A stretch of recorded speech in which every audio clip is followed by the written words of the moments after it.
You're now listening to the Adiel Gorel Show.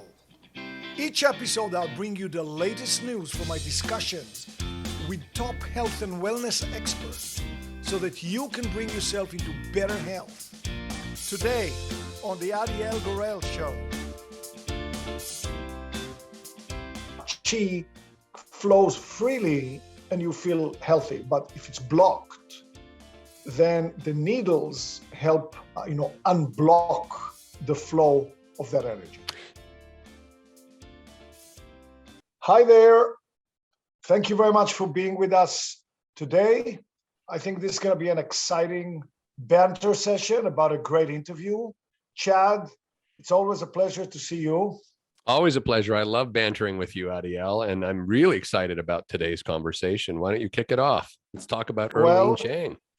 Yes, so we interviewed Dr.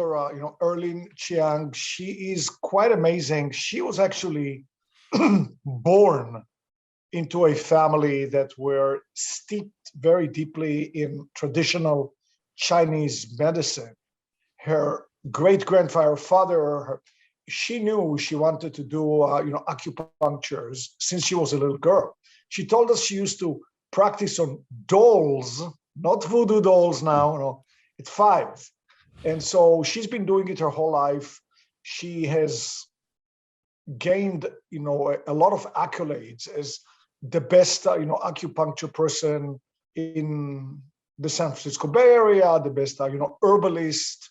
She's quite a remarkable healer and also a remarkable specimen as a person. She's probably in her 50s, and yet her strength and energy, flexibility, and vigor are more than most 30-year-olds. So she's a walking testament. And of course, she talked to us about a lot of how we can heal, how we can stay young and healthy and not be dependent on others. Yeah, well, first of all, let me just congratulate you, Adiel, on coming up with a new business model, which is, doing acupuncture on dolls, voodoo dolls. Maybe that would translate so I don't have to go into the office. Just put a little video on TikTok and you'll be done. Yeah, exactly. But no, I really thought your interview with Dr. Chiang was fascinating, especially because I'm not someone I've actually never done acupuncture before. So you're, maybe like many of our listeners, I'm a little bit of a layman when it comes to this. I know you're a very regular practitioner of getting acupuncture done. So hearing you guys talk about it was really enlightening. And I was left with the feeling that I need to do this. Oh, well, I told you the story and I think it's a good time to repeat it now about how my first encounter with acupuncture. Shall I tell it? Sure. Okay, so I was a young man in my 20s traveling, hitchhiking in South America. And I was in Quito, the capital of Ecuador, and I started developing a very painful and really bad ingrown toenail. And it got to be so something really needed to be done. I went to a hospital in Quito and the doctor took one look and said, hey, we need to extract your nail, the toenail of your big toe. And I told him, look, I'm going to the beach the next day for 2 weeks. Obviously, I can't be on the beach with that. So how about I go and then I come to you when I get back and you can extract it, which was going to be horrible. So I go to the beach, and of course, my budget was close to zero. I'm hitchhiking. I get a ride from this guy with a beard. I was maybe 25, he was maybe 40. And we talk. I tell him about many things. He tells me about many things. And I mention the ingrown toenail. He said, oh, I'm an acupuncturist. I'll bring you to my home and treat you. So he brings me to his home. His wife is there, the kids. He has a special room. He sticks needles in me, not just in my toe. In fact, I don't know if he even put anything in my toe. And I felt so much better and I felt generally good. I kept seeing him while I was staying there for about 2 weeks, probably saw him about 5 times or maybe 4. When I came back to Quito, I went back to the hospital. The doctor said, no, we don't need to do anything with your toenail. It's fixed, it's healed. I don't know what happened, but it just did. So that was my first encounter with acupuncture. And what a profound encounter, because you didn't have to get the toenail removed. And it just makes me think, and we've talked about this many times on the show, that the body can heal itself in many instances. And it's usually just a question of, understanding how to, I guess, stimulate or encourage or create the correct context for the body to be able to heal itself. And in this case, what you're saying is that acupuncture, and what Dr. Chiang is saying is that acupuncture from an energetic standpoint helps to get things moving. So, I mean, and then you've done it ever since, I assume, right? I mean, once you had that experience, you probably stuck with it. I have not done it for a long time, but then I started going whenever I had a chance, and then I didn't go for a long time. And very fortunately, I met Erlene Chiang about 1.5 years ago, and I've been going regularly. And you don't have to go to get acupuncture because you have any specific thing, like an ingrown toenail or something wrong with you. It's perfectly fine to go for general maintenance. And that's what I've been doing. And I think she's absolutely remarkable. Now, when you talk about, if you look at the studies of many, like, the Gurdjieff studies, yes, the Uspensky writing, right? Mm-hmm. So they talk about several types of bodies that we have. One of them is the physical body. That's the one we know. Mm-hmm. The second one, it's a finer body. They call it the ethereal body. Mm. So the ethereal body is very close to the physical body. You can sometimes get close to it. You can see it, like some people can see auras. Sometimes you feel when somebody puts a hand near you, you can feel that's manifestation of what Gurdjieff called the ethereal body. Mm. And then we have 3 finer bodies, which are much harder to be connected with. And I think he calls them the astral body, the mental body, and the causal body. Mm. And in fact, in some traditions, they say that when we die, our physical body deteriorates. Mm. The ethereal body lingers for a few days and then it goes away. But the astral, mental, and causal bodies, some traditions refer to them as what we call soul. Mm-hmm. And they claim they don't go away. Mm. That's your imprint that you leave. Again, I'm not saying this is the case or not. I'm just saying that's how many traditions talk about it. So if we assume those nomenclatures, then acupuncture works on what we call the ethereal body. Mm. That's why it was so hard for Western medicine to accept it, because they say, wait a second, what are you doing? Sticking a needle? What? No. But Western medicine now accepts largely that acupuncture is effective just because of the results that can be seen. Sure. But I think it works on the ethereal body. So they talk about that we have those meridians. Mm-hmm. So she says we have 12 regular energy meridians and 8 extraordinary energy meridians.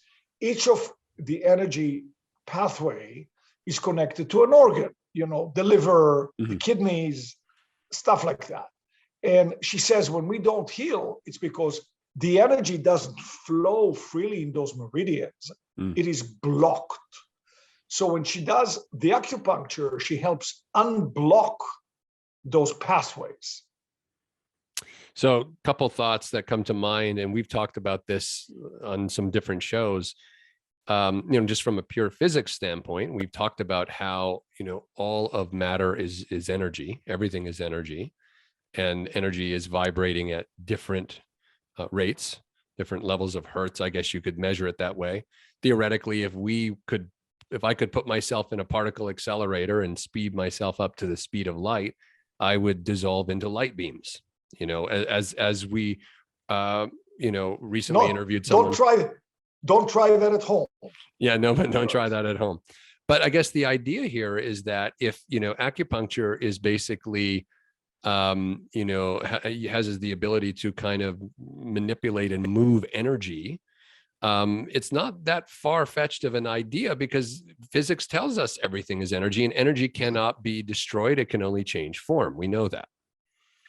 So, Yeah. she's a master at moving the energy. And so It's for not someone, really moving. It's not really moving. It's unblocking. okay. So let's say there is one of those meridians, and normally when you're healthy, happy, feel good, the energy, the chi, they call it chi. Mm-hmm. In the Indian tradition, I think they call it prana, but chi flows freely and you feel healthy. But if it's blocked, then the needles help, unblock the flow of that energy. So let me ask you a question, as someone who's now been doing this again regularly for the last year and a half. I know in the interview when you were speaking with Dr. Chiang, she was talking about how age is just a number, and that, she knows people who are 25 and are having, low energy, pain, stiffness, things like that, that people that she works with in their 70s and 80s are not having. Some of them are playing tennis, and so have you had that experience before? If you think back over a year and a half ago, before you started working with her, have you noticed a shift in the amount of energy and how you feel? No, but it's not a good question to ask me, because we will talk soon about much of the stuff she shared with us in the interview. Mm. And it's not just about acupuncture. She talks about keeping in sync with nature, moving and exercising, eating well and clean. I do all of those things. Right. So the effect that she has on me would be very subtle. If I came with a problem, I assume I will feel better. But one thing I do feel, actually, there are a few things. Sometimes she puts a needle in me and I actually feel the energy flow, sometimes down my leg, sometimes through my whole body, and it's very distinct. It's not something that I'm making up. It's very clear that there's an energy flow. Also, she talks about the chi. Yeah, she says that the chi energy that comes from your hands is, I think, in the 8 to 12 hertz frequency. Well, when she works on me, she sometimes puts her hand. When she works on me, she puts her hand on a spot, and I'm telling you, Chad, it's like a heater that's like 1,000 watts. Unbelievable. She will hold her hand this far from my body, and I would feel unbelievable heat coming. So she's not even touching you? No touching. Wow. Unbelievable heat coming out of her hands. And they would explain it. They will say, okay, these are the 8 to 12 hertz of energy waves that come from your palm. And qigong, which she's done all her life, which I'm doing now. And in fact, we'll have an interview with her and my qigong teacher very shortly, is the art of learning to make the qi flow. And when she's been doing it all her life, she puts her hand out. And I'm telling you, Chad, from 1 foot away, you're going to feel the heat. Wow. Wow. That's interesting. I think about just people who maybe aren't using acupuncture, but like, say they bang their knee or they injure something, we immediately have this compulsion to put our hand and to grab it and to, it's almost like an innate thing. And so what you're saying here is, there's a reason for that. And what she's doing is very intentionally using it as part of her practice. Well, it's even more than that. When you see somebody very sad or crying, you'd either want to touch them and comfort them with your hand, with the palm of your hand, or you'd want to give them a hug. Now your entire body and your hands. So, those are all things. We are not just, we have energy to us. Yeah. And,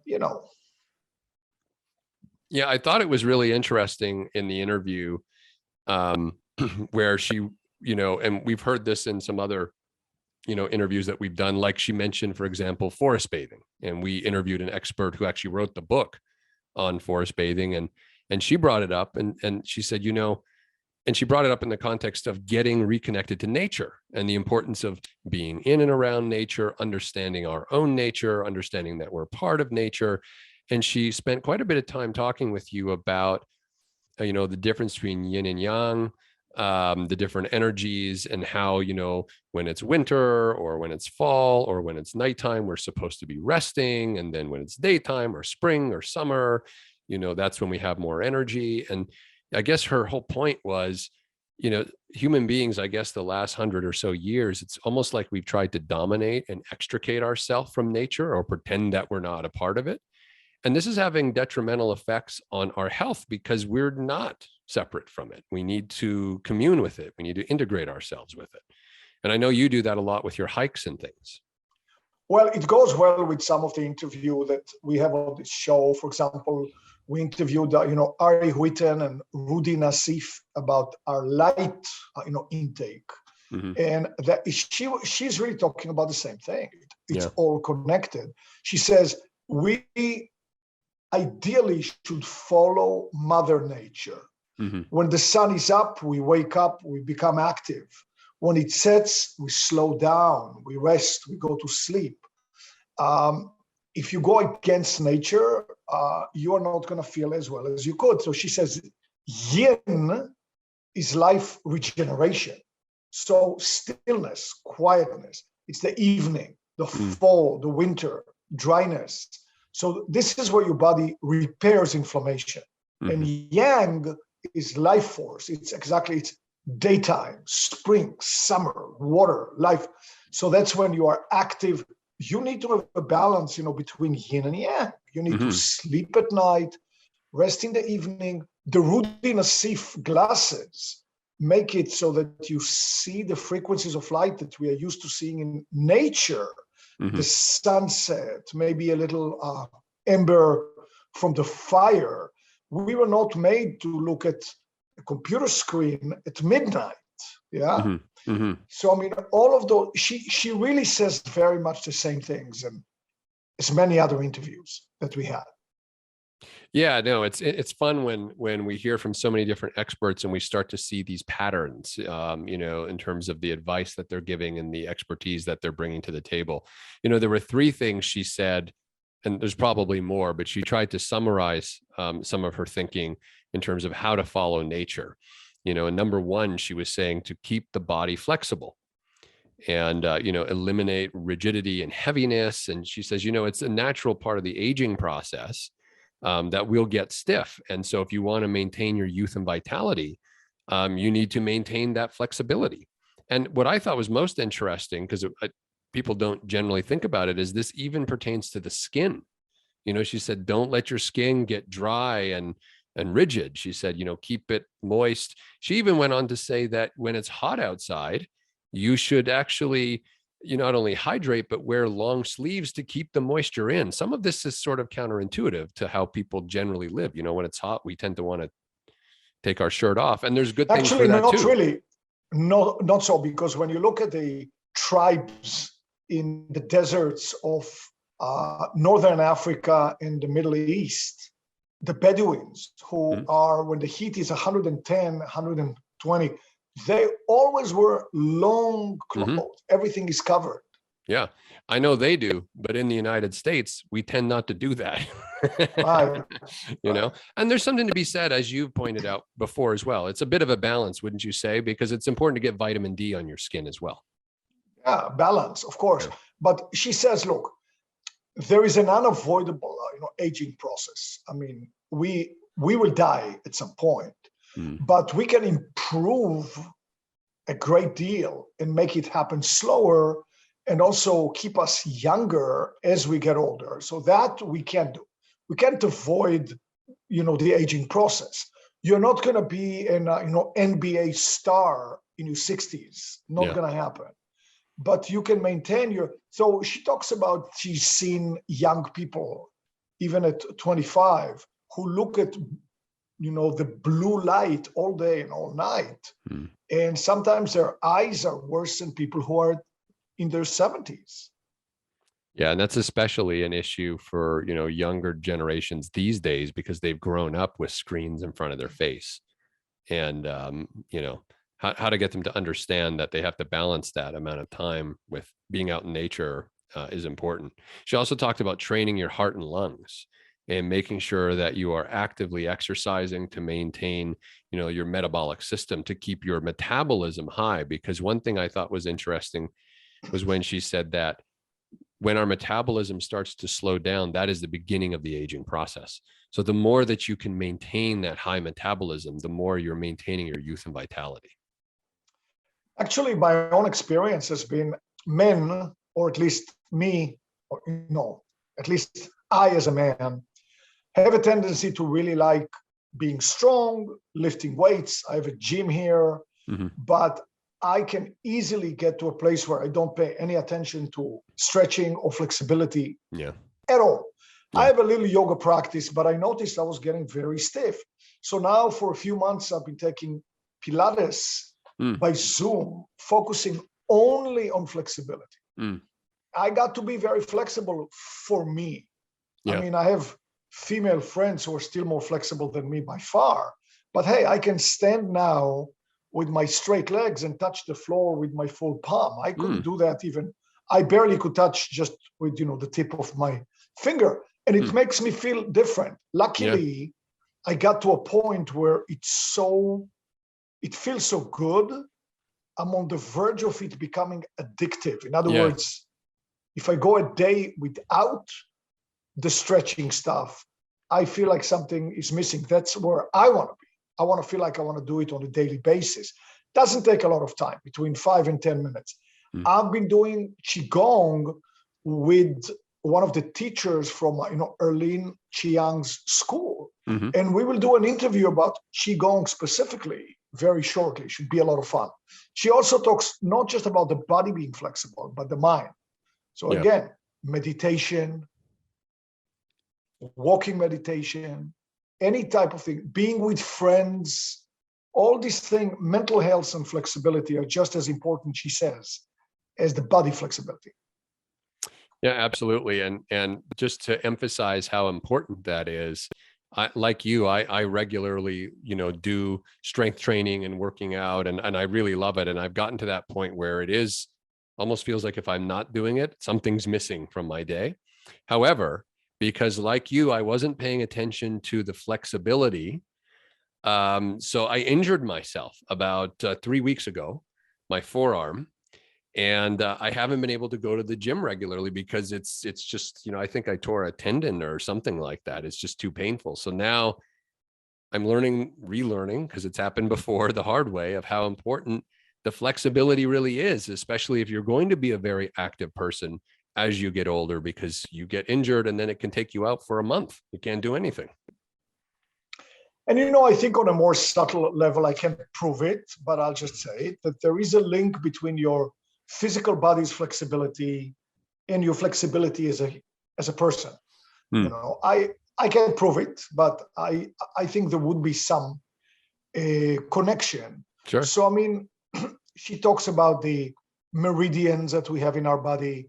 In the Indian system, they also talk about the chakras, right? Chakra, those are, energy center. This is all discussion that happens, again, per the Gurdjieff Uspensky school, in the ethereal body.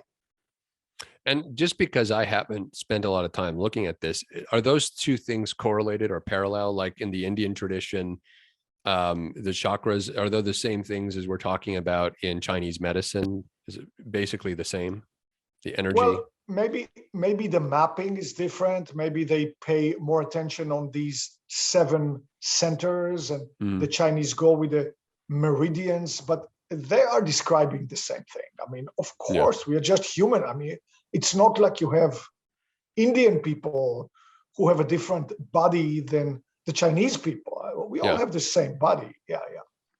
The thing that I thought was really encouraging for any of our listeners with this interview is, and just bringing it back to this again, age, she said, is just a number. And she said, your real age has to do with how healthy you feel, how well you feel, how much energy you have. And, her point was that she has, clients who are in their 80s who have more energy than some people in their 20s. And so just for our listeners, to encourage you that whatever you might be going through, whatever, physical limitations you feel you have, you're not trapped. There are things you can do to begin to shift the energy and start to feel young again. And that's what she was trying to encourage us.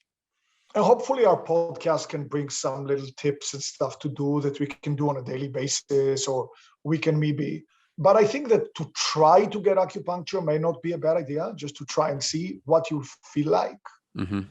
And living more in tune with nature. Like, I know that many of us, including me, like to go to bed late, wake up, but try as much as we can to be in harmony with the cycles of the year, of the day. Every culture, everybody that we talk to seems to say it's healthy. Yeah. No, agreed. Well, in the spirit of this interview, as we only have a few minutes left, we've got another interview coming up with Dr. David Fishkin. And he's going to be, you're going to be talking with him about dry needling, which sounds like it's sort of in a very similar vein to some of this, but maybe you can help. What's the difference, and is there a difference? Well, I would rather ask Dr. Fishkin what the difference is exactly. Yeah. But obviously, once again, you're attacking the same concept from a different viewpoint. I'm sure nobody can change how we are built. Nobody can change what we are. So I'm sure that it'll be a fascinating interview, but I would rather wait for him to know what he defines as dry needling. Yeah, because I've never heard that term before. So I'm really curious about what you and him are going to talk about. Yeah. So as we wrap up, Adiel, any final thoughts or anything regarding Dr. Chiang or your upcoming interview? Yeah, well, we will also have an interview with, as I said, Dr. Chen and the qigong teacher that I use. I find it quite fascinating. In fact, I would say that most of our viewers or listeners may want to look into that qigong. The way I'm learning it now, it's a 10, 12-minute practice per day that you can do up until any age, including maybe 100. It doesn't, but it keeps your body moving. It keeps flexibility. It does work like a walking acupuncture in a way, if you will. I mean, every move, but worth checking out. It's very inexpensive to learn. And once you learn it, you have the practice. But in general, we always strive to bring whatever is right. But you see how many people talk about the light, the glasses, the blue light, the yellow light, the red light. I think if there's one thing we need to start paying attention a little more to, is the exposure to light and when. Yeah.